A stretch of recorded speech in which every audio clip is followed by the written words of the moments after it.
Hello and welcome to the Standard Metagame Breakdown. We are coming at you from Columbus at the Invitational, where these two cats are in the thick of it. I like to think of myself as a dog. You're in the thin of it on the sidelines. I am. I'm in the sidelines telling you all about how these guys lost all their matches. I at least have 2 wins. That is true. Yeah, 2 buys. All right, we got some buys. We got some decks to talk about. So let's kick it off with Mono Black Devotion. Todd, how do you feel about this deck? Well, Mono Black is actually a strange animal. You know, like, it's been around since Theros came out with the reprinting of Thoughtseize, and it's just been a powerful force to be reckoned with.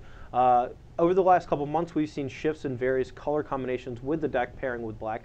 Green for Abrupt Decay, Golgari Charm, even Vraska. I think those are a little weaker right now, and if people keep playing that, they're going to be in for a rude awakening. There's also people splashing white for things like Blood Baron of Viscopa, Banishing Light, and various sideboard cards. Also, I think going to be pretty weak against a format filled with mono blue, or at least what I expect to have a lot of mono blue. Right now, I think Mono Black is going to be the strongest variant, where you're not really messing around with all these other colors, so you get way more lands that come into play untapped. They don't deal you damage, and we're focusing back on Night Veil Spectre as opposed to Lifebane Zombie, just so we can be a little bit better against the mono blue decks in the mirror matches. Mono Black is going to be at the top tables all day. All right. The other big bad of the format, Jund Monsters. Brad, what's up with that? All right, well, the reason that I like Jund Monsters a lot, and I think it's one of the best decks in the format, is it's the only ramp strategy that exists right now. Yes, ramp strategies always have theoretical flaws, like having too much mana, or when you don't have enough mana, you don't play things on curve correctly. But because the format exists the way it does, I like that this deck gets to exploit tempo a lot better than other decks, because when you are on curve, you're playing things bigger than everyone else. Like turn 3 Polo-Kronos is good against almost everyone. Even if they have removal spells, it does let you set up for dragons and off-tempo them to get the damage in, and things of that nature. The reason I like the deck most because Museum Mortars is a super powerful magic card. Xenagos is great against all these mono black variants, and the deck just plays out really strongly in almost every matchup. And I don't think it has a bad matchup per se, because you are a deck that is exploiting mana into big monsters. I've liked the deck ever since Pro Tour Theros, and I think it's better now than it has been for a very long time. All right. The next deck we're going to talk about, the reigning Standard Open champion, Mono Blue Devotion. Todd, tell us a little about this deck. So Mono Blue, much like Mono Black, has been around since the inception of Theros. It gained a lot of popularity after its win at Pro Tour Theros in the hands of Jeremy Dezani, and really, hasn't looked back since. We did have a brief hiccup where not a lot of people were playing it since the release of Journey into Nyx, but I think that's going to change now that Ross Merriam took down the last Standard Open with it. I would expect to see a lot of decks change to compensate for the existence of Mono Blue. I would expect the Jund Monsters deck to play more spell removal spells like Ultimate Price, as opposed to things like Dreadbore or red-based removal spells that don't kill Master Waves. I would also expect Mono Blue to just continually pick apart all these decks we've been seeing pop up over the last few months. I think that the red-based aggressive decks, the green-based aggressive decks, all these are going to falter in the wake of Mono Blue Devotion, and it's going to be interesting to see if people can alter their strategy enough to have a favorable matchup against it. Which is funny, because falter effects are the way that those decks beat Mono Blue. It all comes around. Wah, wah. The fourth deck we're going to talk about is a deck that has been slowly creeping up on Magic Online, but it's yet to really make its big breakthrough into live tournament play.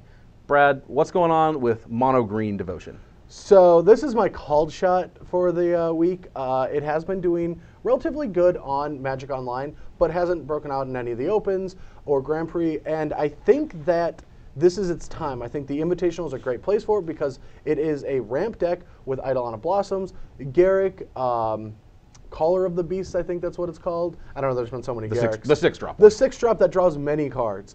And just a relatively good curve against the expected metagame. Now, if Jim Davis's Planar Cleansing blue-white decks start popping up, that's a little bit more scary, because it just gets everything in a mono green deck that runs Nykthos, needs things to do, needs a board presence.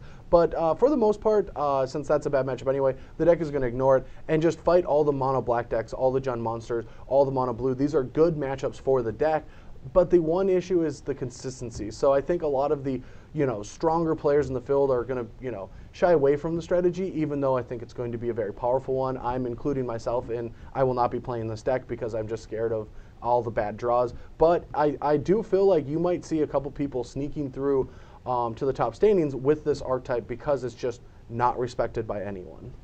Okay. You mentioned Jim Davis and his planar cleansing blue-white control deck. Blue-white control, the last deck we're going to talk about, the fun police of Standard. I'm pretty sure Thoughtsei's Mutavault strategies are the fun police. Okay, I guess there are multiple fun police departments in Standard this season. Todd, tell us a little about blue-white control. So blue-white control, again, has been around for a while now, since Sphinx Revelation was printed in the last block. You know, I think that we've seen variations on this strategy over the course of the last few months, including Esper, splashing for Thoughtseize, Doomblade, those kind of removal spells, as well as really powerful sideboard cards. We've also seen red variants ever since the printing of Temple of Epiphany, I think the blue-red one, and you know, people have been splashing for things like Magma Spray, Karanos, the God, and it's been a very popular strategy, but not one that we've really seen at the top tables in the opens all that much. You know, we did see a few weeks ago, you know, Esper variants that made top 4, as well as Jim Davis's version that he made the top 4 with this past week. But I don't think his variant's going to be that good. He did have 3 copies of Planar Cleansing, which I think was a great call for that particular metagame, because things like Jund Monsters, these creature-based decks that had a bunch of Planeswalkers to fight Supreme Verdict, were vulnerable to this 6-mana Wrath effect. However, with the resurgence of Mono Blue Devotion, I don't think that going into this tournament without access to Detention Sphere is very smart at all. You need ways to get Thassa off the board, you need ways to get Biden off the board, and you need them to not cost 6 mana, because the last thing you want is for your sweeper effect that's going to get you back into the game against these mono blue decks. You can't have it be that much worse against just Judge's Familiar. Yeah. Yes, you have Supreme Verdict, but at the same time, you can't make your deck clunkier against a deck as streamlined as mono blue. And while the card will be good against most of the other decks in the format, going into a tournament like this without access to Detention Sphere feels like a poor choice. Yeah, do you know what I actually think is going to happen?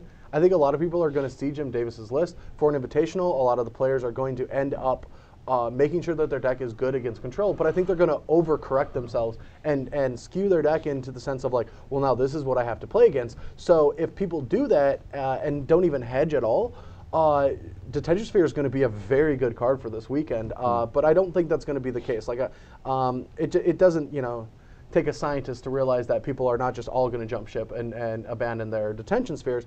Jim Davis might, but everyone else won't. So I do feel like Detention Sphere is going to be a good card and be played in most of the control decks, but we will see a couple people casting Planar Cleansing throughout the weekend. Yeah, I mean, and that isn't to say that Planar Cleansing in itself is a bad Magic card. No. I think Planar Cleansing is actually a very good Magic card right now, but at the same time, you have to know your limitations. And right now, I think the limitations are Mono Blue Devotion. You need Detention Sphere because you need ways to interact with them in the early turns of the game. You're not going to have that free time to get to 6 mana. I would actually love to see a variation on Jim's deck that does play Darksteel Ingot and maybe even splashing another color. I personally would prefer to play green for Fog, because you can cast. Going deep. Can we take another take of this? Like, no. I do not like the word fog in anything I do. I'll allow it. Fog's okay by me. I also really like Urban Evolution in the strategy. If you're going super deep. I think cards like Urban Evolution are actually very good in Thoughtseize formats, because it's just a way to turbo out after they've ripped your hand apart. It's just more virtual copies of Sphinx's Revelation. So now that Todd has brought up Urban Evolution and Fog, I would like to now talk about my blue-white trading post deck with Codex Shredder and Elixir of Immortality. Is that what you're playing at the Invitational? No.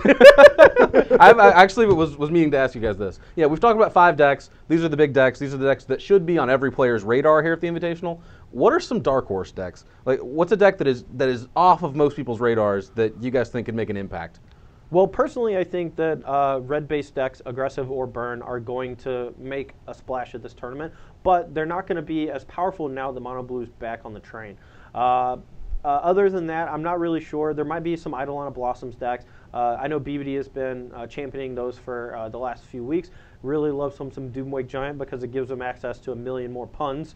But other than that, I don't know. I just expect to play against these 5 decks just over and over with maybe some red decks tossed in. Yeah, I mean, the red decks will exist, but I don't think they're the strongest choices for this weekend because mono blue might be getting more popular. Mono black's going to go back to just being mono black, and so they'll be there. Am I afraid to play them? No.